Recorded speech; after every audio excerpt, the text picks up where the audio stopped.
And we're back once again for week 8 here and game 3 of the day, Team Liquid versus Evil Geniuses. I just want to get a quick refresher here while we wait for Champion Select to load up. So kind of around the horn, Crumbs, we'll start with you. Big ticket beats for this game. Maybe, you know, one for each team, what you're looking for or what your major concerns are for each of these squads. Okay, what I'm looking for out of Team Liquid is strong laning phases. I need to see all of their players do well in the first 15 minutes of the game.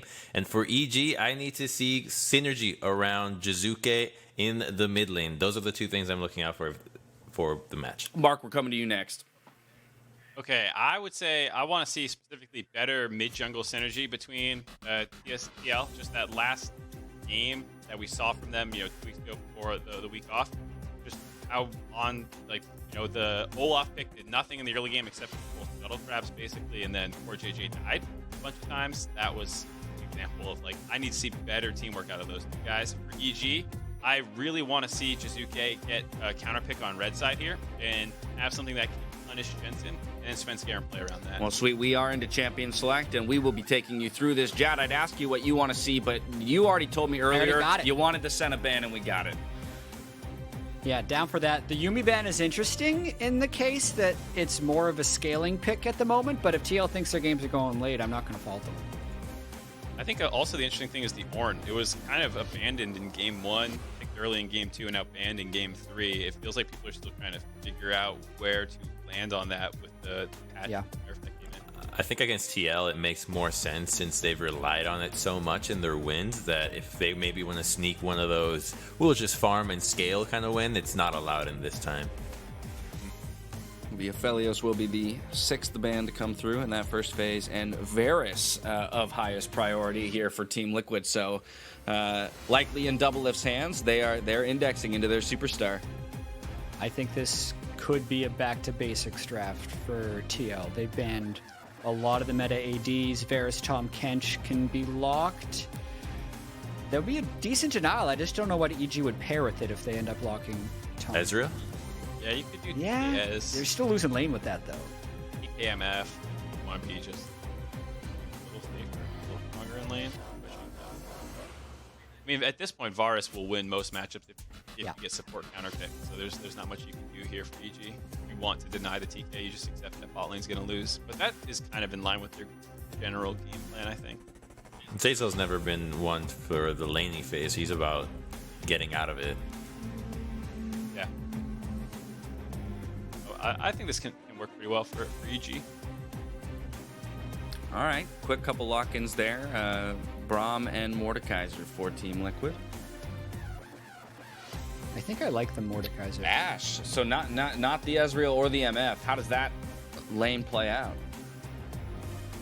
Back when there was the kind of utility marksman meta, you saw a ton of this matchup. I think it was almost even the same supports. There might have been a few more range supports like Zyra and stuff running around back in 2016, but Ash's range lets her actually get the auto advantage on Varus, though he has a little bit of the poke of his abilities, but he can shoot her W back. So this is a fine matchup, usually for Ash. Second phase of bans coming through. First off the table will be Rek'Sai. So some jungle targets here, trying to knock Broxah off kilter a little bit. So I think they know Jensen's probably not playing physical damage mid laner, so they're going to just ban out the ones that Broxah is more likely to have a strong ganking impact on. Maybe Jarvan will come here, and if they want to force a Lee Sin, or just a Lee Sin here, but maybe they think he won't be able to perform. Oh, Syndra ban to follow, so one jungle, one mid coming from Evil Geniuses. Crumbs, are you expecting that Mordekaiser to go top lane? Yeah, I am. I think you usually take that one here. I like the Syndra ban by EG, assuming that they're going to blind LeBlanc.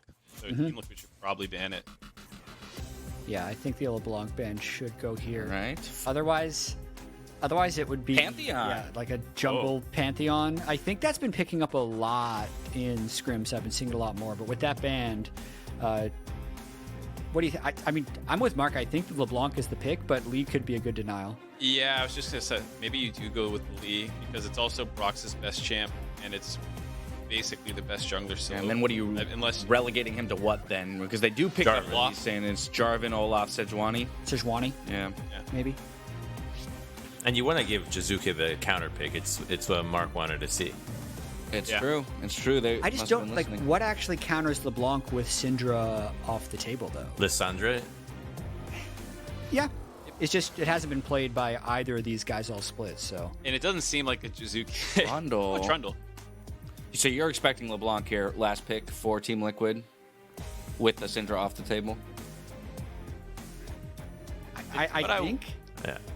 I mean, Against Jiizuke Trundle? loves it, so No, unless I you're mean you gonna can just so pick good. it for Jensen here if you want it. yeah. Really taking their I think time Team with Liquid this draft. should do like Oriana and play it safe. LeBlanc just doesn't make sense for them here. It's a big team fight. Cassio. Team fight. All right. So we got the late game hyper carry there, if it does go there. And now what will be the response for Jiizuke? Well, I mean, you He's have got the LeBlanc. mid-jungle Exactly. 2v2, yeah. It seems like the absolute most signature pick for him. So he will pick that up, and we'll have to see if that jungle mid duo that we've called out will actually step up to the plate for either team, really. I think that will be the challenge here. Svenskeren and Jiizuke versus Broxah and Jensen. With the team comps locked in, where do you guys fall on the chances of either of these teams? EG. Yeah? I Why do like you like EG? Lee Sin LeBlanc. I think can do so much. I think you can really let them have their way in the early to mid, especially when you have Ashe hitting level 6. You can do a ton in that 3v3. I can also see TL just having a massive scaling advantage. So if that if the LeBlanc Lee Sin doesn't pop off early, I feel like TL will kind of have it. That's exactly what I was about to say too. I was saying that what my thing I wanted to see out of EG was more good mid jungle synergy. This is the game to basically prove that that's your main win condition. You can stomp most people in it, and then you basically punch your ticket for playoffs almost if you can take out Team Liquid here, because they're one of the teams clawing to get in. So this is a great statement game for EG if they can win. All right, for both of these squads, it looks like they've got what they want. Let's see if they can pilot it to victory. For Crumbs, he's looking for that aggressive early mid-jungle duo for EG to take down TL. TL, they got to hold on and play it in to the late game. We are going to head to a quick 5-minute competitive integrity break, as is explained before. We're taking this 5 minutes to allow the game to play ahead to make sure that we preserve any competitive integrity issues. So we'll see you here on the other side of that 5 for the game. Hello, everyone. Welcome back to the LCS. I am David Freak Turley, and the man across from me is Isaac Zeyzal Cummings Bentley, and we have LCS to play here today. I'm excited to be back in action. It's been a bit too long for me. Yeah, it's so nice to have LCS back. Some normalcy in our lives going on here amidst all this chaos, and it's a really important game for playoffs here. TL versus EG. They'll need to win, very likely, 3 of their next 4 at least to make it into playoffs. So they've got to pick up wins. They still have Cloud9 coming up next week, which is going to be a really tough one. And if you're painting that as an expected loss, they have to win every other game. Yeah, I had our stats team put together a sort of predicted win-loss. I know Jat did his individual game predictions. I asked StatSpot to do the same thing.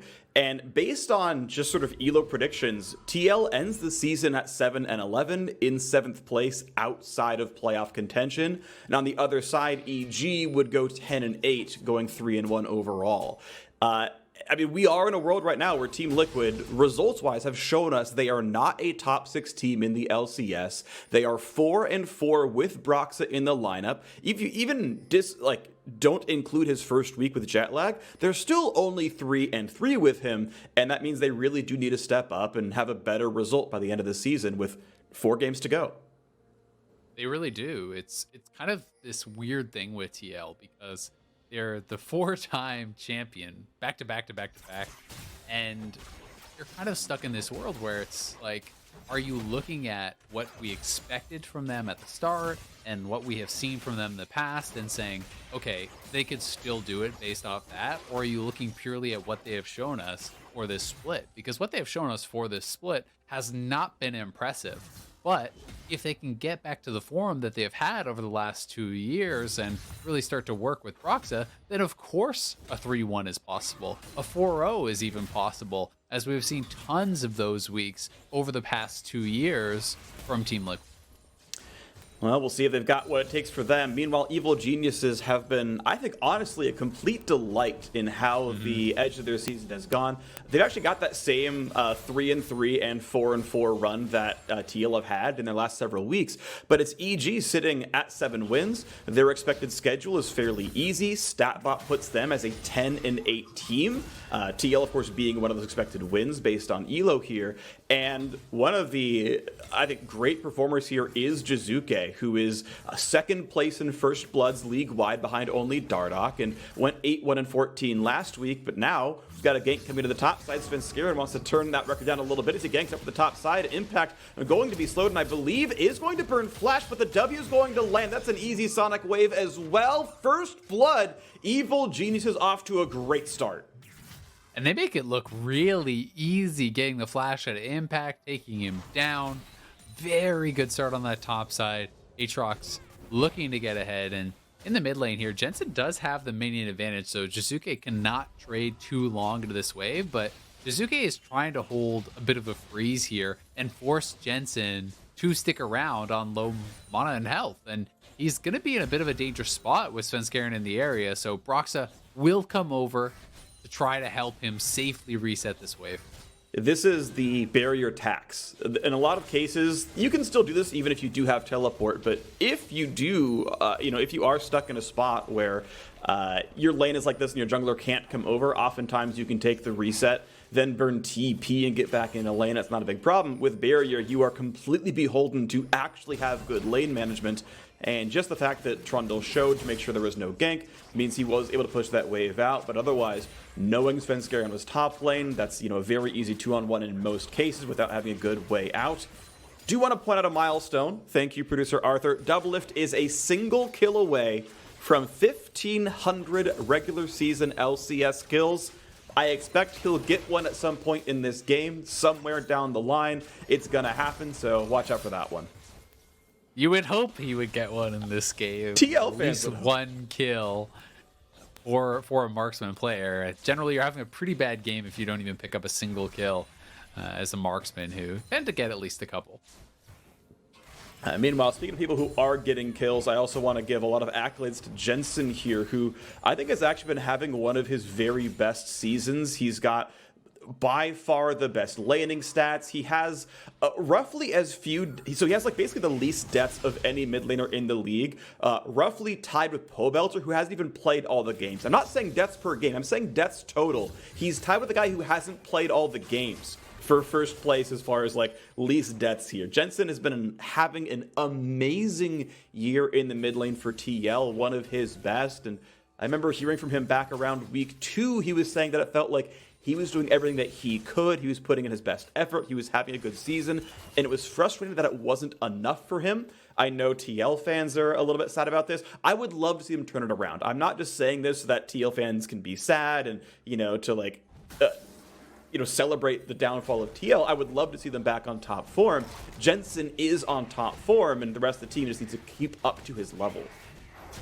I would say a lot of it has been about draft issues and team play issues and these things. At times, you're watching the individual players, and they're looking okay. It doesn't seem like that's the big issue, as we have a gank here in the mid lane. Beautiful ward hop in, and that's going to be a nice pickup there, but should be a trade as Broxah brings down the Ice Mallet. It's a 1-for-1 overall, but it does mean it's a slow walk back to lane with Jensen having no summoners. That was just a great play. As soon as Jiizuke hit 6, Jensen did not yet have level 6 there when he actually died, so couldn't turn around with the ultimate, just now hit 6 afterwards, and unfortunate for him, is going to actually die with the wave pushing to him. Thankfully, though, he has CS'd quite well, so he's not going to be that far behind, despite actually losing some of this, and Broxah is way up in farm over Svenskeren, will have the earlier level 6, got to pick up some of that mid lane farm. And you can see now this game state is 400 gold apart. Evil Genius is having a pretty good start here overall. TL, not an incredibly great laning team, just across the board. They've, I think with their jungles ups and everything else, have had some really rough early games. So statistically, this is not very far from average for them. And they still managed a decent record despite several bad early games. But you can see, yeah, a lot of lanes are very, very close. Obviously, top lane is rough with the early gank. Mid lane might be a bit difficult here as well. Half HP down to Jensen. And Oh, Svenskeren good block probably from should not Broxah. follow that. Yeah, I think if Broxah didn't actually block that, though, Jensen may have died. And now on the bot side, 2v2 fight, going pretty heavily EG favored. Ashe is a very strong laner, and despite the fact that we haven't seen much of her this year, I do think it is a champion that can match up quite well against Varus. Yeah, she is very, very good. Got buffs fairly recently as well. Better attack reset on Q, things like this. I want to point out very, very, like, almost pixel perfect moves there by TL. Core barely got in front of the arrow, put the shield up, took the stun. He still could have blocked damage for Doublelift, but the fact of the matter is you still would rather have the Braum be the one who's stunned, can W back, and kind of make up for the slows and everything else. So pretty tight timing there. And it was another fight, by the way, that was EG pushing the 6 versus 5. That was the level 6 wave. They had the wave pushed down. As soon as Ashe stings 6, they go for it. And there's no chance that they have the ults to fight back. So a couple of really good plays here by EG. With the mid pressure, with the bot pressure, you get a fairly early Cloud Drake picked up there as well. Ulti cooldown, it's going to feel really good for LeBlanc and really good for Ashe. Those are champions that I think can reliably spam R to good effect, nearly on cooldown. Yeah, it also feels nice, I think, for champions that have those really long ultimate cooldowns like Tahm Kench. The rank 1 ultimate is very, very delayed, so possibility of some more map play there for Zeyzal. You can see mid lane, Jiizuke is really kind of zoning Jensen off a lot of this, trying to keep him back off the wave, but Jensen is not really missing farm, so the advantage is not extending. Jensen will be able to pick up most, if not all of this wave, and looking pretty good because TL, I think, for the most part, just want to play a stable early game. It is EG that have more pressure on them to make things happen. With this Lee Sin, with this LeBlanc, you're trying to push the pace in the early stages, and Cassio Trundle are just happy farming and getting experience. And thus far, TL, I think, are in a pretty comfortable spot as far as that goes. Definitely agree. This is one of the things that I know we had talked about at least a little bit in the Week 7 cast as Kumo and Impact trade back and forth, that it felt like a lot of early game teams were the ones that were able to stack up maybe the first 1, 2, and sometimes even 3 Drakes, and that was around the timing that the better late game team would turn the corner. Provided they hadn't gotten, killed 14-0 or something, their champions would kind of catch up in power level around that 20-minute mark, and that's when you started fighting over the 3rd or 4th Drake around the chance at Soul. And if the game plays out this way, we're going to see a second Drake picked up in just about 3.5 minutes, and we'll see if kind of TL can fight back from that disadvantage once their comps come online. Right now, though, Jiizuke and Zeyzal coming down, looking for a bit of a fight. Broxah going to be stunned right away, and Kumo's there as well. Broxah does have flash, has burned the ult, he's still being slowed, but he's so terribly tanky now as well. Impact's going to find Kumo on the side. Kumo can flash. Oh, and he can't get over the wall just yet. No, the E is going to be enough of Flash to follow, but Impact is now going to be a little bit alone against the rest of the squad. So is this going to be enough for him? He's going to run to the blast cone. He's going to get kicked away from it, though, and that was way too aggressive. Impact did not have the damage to finish off the kill against Kumo. Gives away a freebie. Yeah, Impact way overestimated how much damage he had. He's just on tabbies, and he's flashing over the wall to try to finish off Kumo, who was still pretty high on health and does have better itemization. So Impact making a pretty big mistake there should result in EG being able to take this Rift Herald. TL clearly felt they were in a pretty good spot to actually look for the fight, but Impact wasn't with them at the start of it. Jensen roaming over a little bit late also. And as a result, TL getting pushed off, but they are trying to make a move back towards it once more. Teleport. TP coming in. Okay, it is going to be a full 5-on-5 with Impact having full HP, but no flash. Good smite comes through. It's still going to be picked up, actually, by the Trundle. Great steal for Broxah. Looks like they grabbed the Herald Eye as well, and that's actually massive. That is going to turn the gold around from that last fight. It will more than equalize the money difference. We are on the path with the rebuff turret plate gold. That's going to be really nice for Team Liquid. That's also Broxah coming off of a really rough game against CLG where he was missing every smite, getting all of these objectives stolen away from him. So even just as far as a confidence boost, it's going to feel really good for Broxah to be able to grab that for his team. And some wave for the mid. You saw Jensen having to play mid a bit defensively while Jiizuke was pushing in, knowing he had spells up with the Ignite as well, but is able, as you mentioned, to catch up this farm. Should be about equal in CS, and we'll see when the Herald does come down. Still a 1,300 gold deficit to weather but TL's going to make up about a third of that without much issue just from the Herald charge. So it's not the end of the world. They are catching up. The AD carries are on very similar spikes. Doublelift does have more farm overall. Got to point that one out. He is to Blade of the Ruin King, has the extra refillable potion, which is, it exists. It's there. It matters to some degree. Impact, as we kind of talk about patch changes some more, does have more passive damage on monsters as of a couple of different Mordekaiser jungle buffs, so gets the Krugs a bit easier, waiting between waves. The big deal right now just is the gold difference between Kumo and Impact. That really is the gold lead right now, as he not only has a pretty sizable CS advantage, he has those 2 kills, and you can see in the itemization, he is way ahead.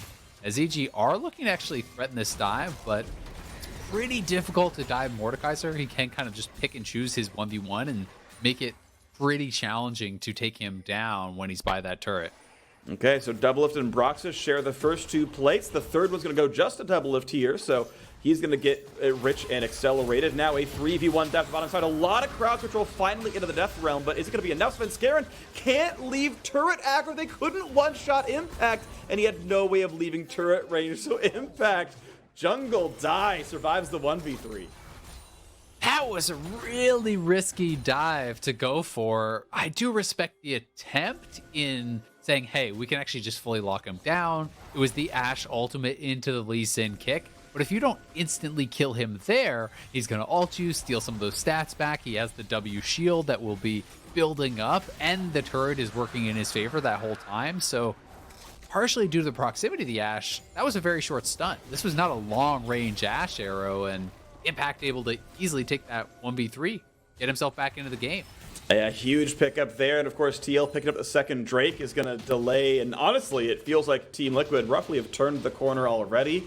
Gold deficit back down below 1,000. The Drake equalizes pretty good for them here as well, and it's feeling a lot, really good for them, as we've been mentioning a couple of times. The Trundle and Cassiopeia, I think, vastly outscale their counterparts. But now Jensen puts the barrier on, is going to find some damage. A good pillar. Could they chase down Jiizuke as the Lee Sin comes in as well? Jiizuke finds the kill in the Jensen, the ward hop. Sorry, the just jump safeguard to the LeBlanc keeps him safe. And now Brox's got to be careful. Is pulled back. It's going to be several crowd controls. And just to talk about TL feeling safe, a 2-for-0 to Evil Geniuses.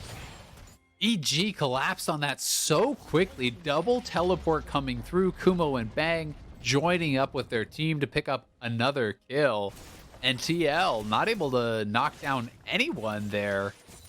Jiizuke got very, very low, and it seemed like Jensen and Broxah were confident to fight forward, or perhaps did not think that they could actually retreat out of that fight. So they commit in, end up giving up both their lives, don't even take down Jiizuke, and that is going to open up more of a lead for Jiizuke, who has been playing aggressively and feels like he's got to have a good game here for EG to win. And he is. He's up CS, he's up kills, he's up by every meaningful metric you can think of here in the mid lane. Top obviously going very well also, and even though Impact turned around 1 kill on the dive, there's not really a lane that's winning, as we've seen Bang get solo turret gold in the mid lane here as well, plus those assists. I think even the AD carry gold mark is really, really close to maybe winning, and nice try by Core. I appreciate the thought. But Kumo is again able to farm down to this bottom lane and should be safe in the 1v2.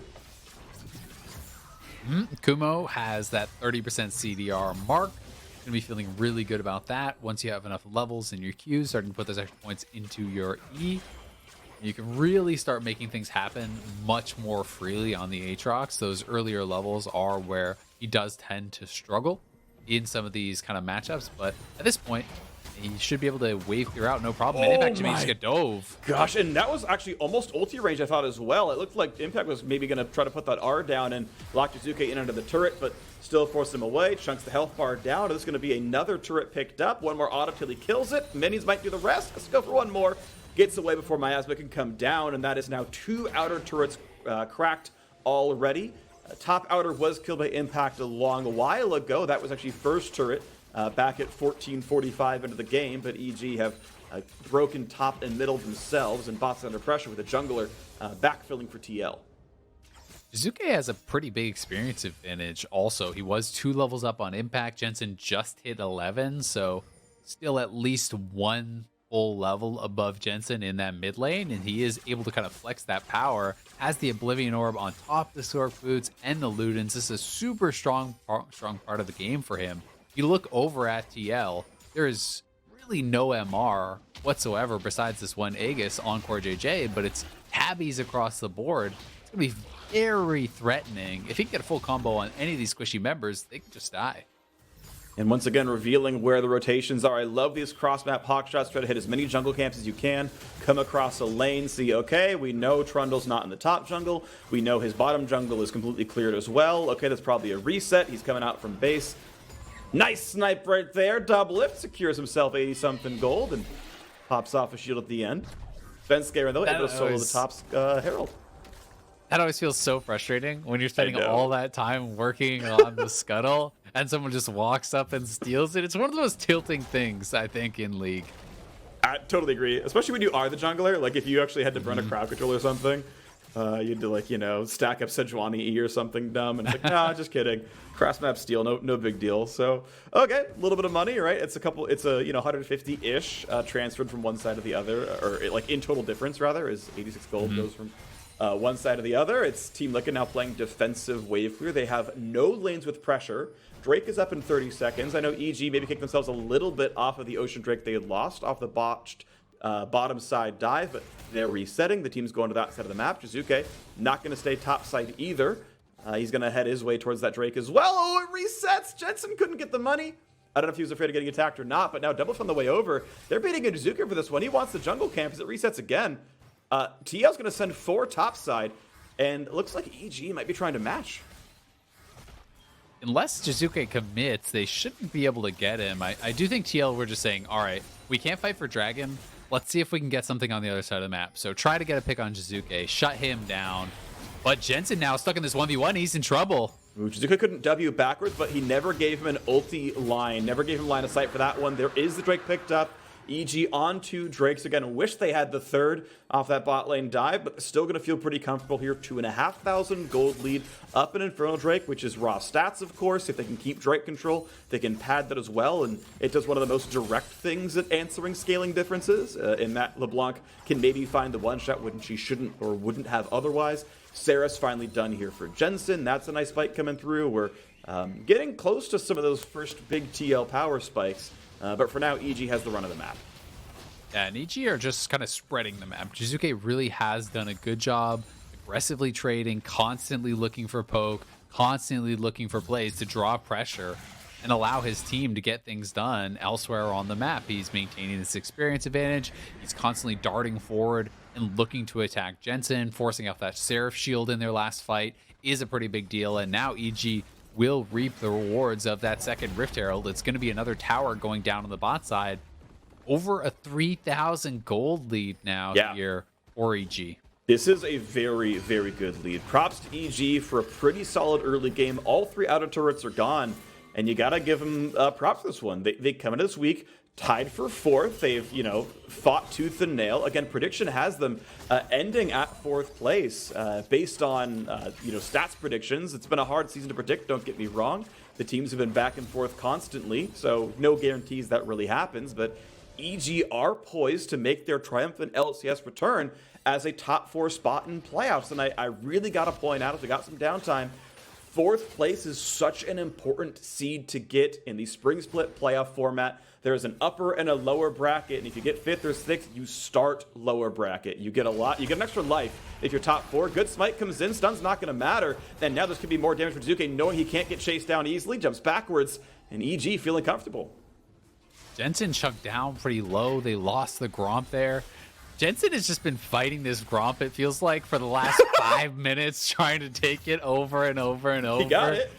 No, actually, I think Svenskeren got it. Didn't he smite it? You're right. He did smite it. That's my fault. So now we got the attempt at Kumo yet again. 2v1 on the bottom side. Gonna go for some damage. Doublelift. He gets the shutdown. He gets killed number 1,500 in the LCS regular season all time. Will that be enough to make TL win a game? Congratulations to Doublelift. Such a fixture in this scene for so long. This guy has just been winning championships wherever he went. Getting the shutdown there puts him on his Rage Blade power spike. It looks like he's working towards a Wits End next. So full on hit style build. And if he can actually get the opportunity to stand and fire in one of these team fights, he will tear through EG. But That being said, there's no guarantees you get that opportunity with LeBlanc, zoning you potentially, and the threat of Lee Sin kicking you in, and these types of things. Yeah, it is double flat pen LeBlanc, which is a lot of why he's going with Sen. The math really supports getting some MR while she's dealing true damage otherwise. And, can maybe sustain through some of that one. Does have some lifesteal, so he can stay full health with this shield over the top as well, thanks to Overheal. I expect Doublelift on his farm and his decent XP to survive most burst combos from Jiizuke. We'll see, though. Has a couple of teammates nearby as well. Not quite going to catch the CC. They know that LeBlanc is too elusive. 2-level lead over Jensen. Has caught a lot of farm, a lot of experience overall, and TL have to kind of go back to their own lanes. I wouldn't expect Doublelift to just get 100-0, but even if you get chunks, say, half your health, maybe you can't teamfight anymore, right? Unless there's a minion wave to actually lifesteal off of, that can be enough for them to get the next dragon or get the next objective that they're fighting over. And that is why Jiizuke playing so aggressively and playing in the face of TL has been so important. And I really feel like over these last couple weeks, EG has been able to find this healthy balance between the aggression and the playmaking that Jiizuke wants to go for without it being a bridge too far, without him having all these silly deaths that he had at times in the earlier weeks. He's still really kind of riding that line and putting on pressure, pushing TL out of their own jungle, extending his experience advantage, yet he's never really getting picked or even being threatened. Yeah, at the very beginning of the season, he was a death leader for the league. He was, way up there. He had some solo kills. He was doing well in solo kills, but he's even worse in isolated deaths and managed to kind of keep the former while dropping the latter. It's really, really important that he's managed to your point, right, keep the aggressive play style without bleeding the stats away. And yeah, again, nothing but props and credit to Jiizuke. We know Bang has been really low on deaths. He's always been a very safe backline damage dealer. And Jat talked about his play style back in his heyday, back in SKT, where he won 2 world championships. He was a supportive cast member to Faker and players like Marin, who were, arguably the best top player in the world at the time when they won that championship. And if Bang gets to, support a 3-in-1 Aatrox and Kumo and support Jiizuke, who's solo killing and winning in farm against Jensen, that is Bang's comfort, and it's an EG that looks good. It really is. And he also, to his credit, he is playing that supportive style, as you said, during some of those world championships. But once it came to the late game, once he had that farm and it was his time to really get things done, he was incredible at team fighting. One of the absolute best in the world. So it's not as though he was just riding the coattails of these other players. No, definitely he just wasn't always about dominating lane. He was about farming up, getting to these power spikes, and then taking over the game at that really strong point. So it's a tried and tested play style for him. If you have those winning solo lanes, you can do that. And so far, so good. Evil Geniuses 4-4 in their last 8 games, looking to make it 5-4, as they are pretty handily controlling Team Liquid. 3,000 gold lead remains the difference. Hasn't moved a ton in the last 4 minutes, but they have added that 3rd Drake to the repertoire. They are 5 minutes from Infernal Soul Point. It is not like the most outright sort of health difference per second of all the Drakes, I would say overall, but if you're looking at one-shots, if Jiizuke is going to try to find a chunk on a double lift, it's another 200 damage over the top when he goes for it, and that sometimes can make the difference. We'll see if that does come true, but I think it will still feel good based on how this comp is running. Red buff also just works really well for poke, right? Yeah. Even if you're not looking at, I'm going to 100-0 you, instead of 1 Luden's proc, you can kind of look at it like you're getting 2 Luden's procs. So at level 16 with a short cooldown on his ultimate, if he has the Infernal Soul, you just store it forward, QRQ to store it back. You're then getting the Luden's proc, you're getting your passive proc, you're getting that Infernal Soul proc. You're also adding in things like that on the volley from Ashe, and that damage can really start to add up and put TL in a position where they can't take a team fight, even if that's what their composition is built to do. And you can see with the itemization, that is the goal, right? It's Rage Blade, double Leandries, you're getting Nashers coming out of Impact, which is good just for the CDR and AP by itself, but, theoretically... Jensen's in trouble. A slightly longer fight. Jensen, takes the cube, but they're not going to follow through. Broxah and Core managed to stick around nearby, but Svenskeren might try yet again. Lands the Q yet again, yet knows where the recall is coming from. He's again going to walk away safely, but it means Wolves can be taken.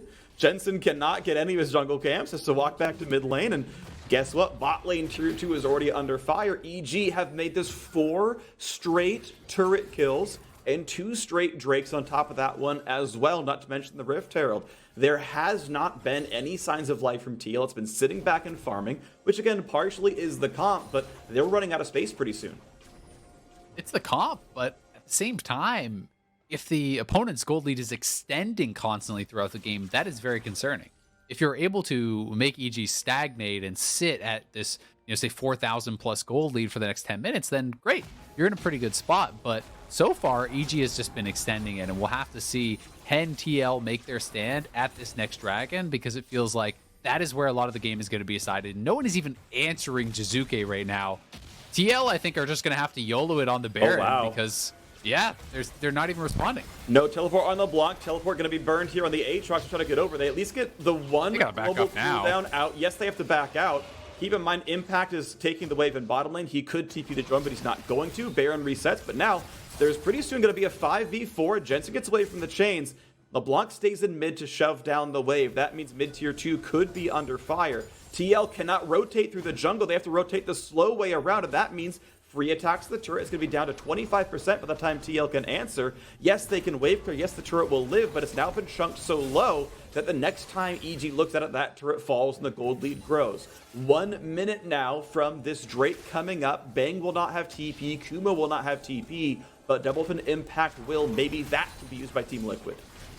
Jiizuke has just been maintaining this 2+ level lead now. Jensen just hitting 15. Jiizuke has been 17 for a while, which is a really big deal, and just no one is able to answer him in these side lanes. So TL had to try to force that Baron, get a TP, get something out of their opponents, and now they are setting up. But EG have the ability to just trade for the Baron because they don't actually care about one individual Infernal. They're just already on this, and TL are aware. They're running over. Let's see if they can win a fight. Bang plays a bit of crowd control, slows it down. Svenskeren still taking up the Baron. TL shoves in mid and then loses vision. They are not 100% certain exactly what's happening anymore as Kumo and Sven stay on the camp and EG show 3 mid. They show Team Liquid they have stopped Baron, but they haven't stopped Baron. It's still got some health left. It's going to take a little while to go, but they walk right back to the top side. And look at this maneuvering, evil geniuses. While Double is taking down the Drake to prevent Soul, the Baron will get taken under their noses. A slow from Bang, and now Broxah stunned up as well. This could be a kill pick stop. He flashed away, but it's not enough. Jiizuke grabs his killing spree. The Baron picked up now as well. Sure, the Drake went down, but at what cost? Evil Genius is out-macroing the mid-game and taking a huge lead over Team Liquid. I think TL assumed that the Baron had fully reset, that everyone pulled off. So they thought, hey, we have actually a lot of time. Double, if you can solo up this dragon, but Svenskeren and Kumo stayed on it the whole time.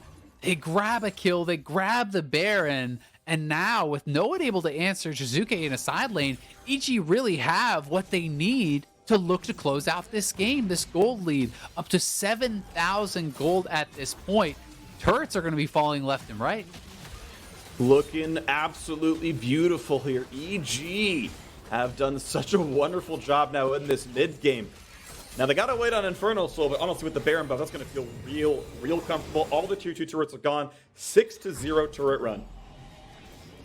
That's huge for EG. They really are in a great spot, but I will say they need to continue dealing damage with this Baron, because if they don't get anything more, if they're just sitting back and again, allowing TL more and more time, then hey, maybe that dragon was worth something extra as it pushes TL to perhaps a possible win condition if they can grab the soul themselves. But right now, EG have multiple ways to win this game, potentially through split push with LeBlanc. They're winning actually a lot of the team fights. They have good ability to actually pick people off with the Ash Arrow as well as Lee Sin. And if anyone tries to answer Jiizuke, they have a rank 2 ultimate on Tahm Kench who can be used to bring someone in and create a 2v1 or a 3v1. Yeah, they've even got answers for the Mordekaiser Trump card. You've got a combined 5 Quicksilver Sashes and or stopwatches on the squad. Jiizuke, the only one without one. He's going to feel safe enough on the LeBlanc. I think he actually 1v1's Impact every time, who doesn't have any magic resist at all. So pretty sure that's true, yep. Mid now under fire. Still got 50 seconds left of the power play. Jiizuke splitting to the bottom side. Kumo splitting impact at the top. The 3-on-3 and the 2 1-on-1s. And the minions themselves working well. Jiizuke, jeez, that's just the RW. Puts Jensen down to 2/3. Jensen's got to heal up off these minions, and he's trying to do so. Doublelift now has his Hurricane, so he has pretty good wave clear, but Jensen, oh, that Q, if it hit, he might have gone down. Either way, he will lose the turret. And TL, the base is cracked. Yep, Auto's still coming through. The turrets are falling. The inhibitors are falling. Team Liquid at this point, you have to wait the last 15 seconds for Baron to time out, but it means the bottom inhib is gone. Top and middle turrets are barely alive. The minions, there really aren't any in the mid lane, but there are some top side. Those aren't really getting pushed in. So TL, at least during the Baron buff, will only lose one inhibitor. That's still rough. It's still an 8,000 gold deficit. But it doesn't get better from here. At this point, you've got to try to find the fight. Impact, the Q's going to land. They might kick him as well, but it only kicks him backwards, able to walk away. And Bang has to get chomped out to save with Doublelift, running out of health, trying to lifesteal, dodges the arrow, but he's running out of HP, trying to lifesteal off of something. The flash forward, the shutdown comes through for Jiizuke, and they have cracked into the base. The turret's going to be gone now as well. Stopwatch burned by CoreJJ, and EG still winning the fight. The poor Braum is going to drop, but double kill for Jiizuke. Jumps backwards, going to get pulled in almost by Mordekaiser. Still the kill comes across.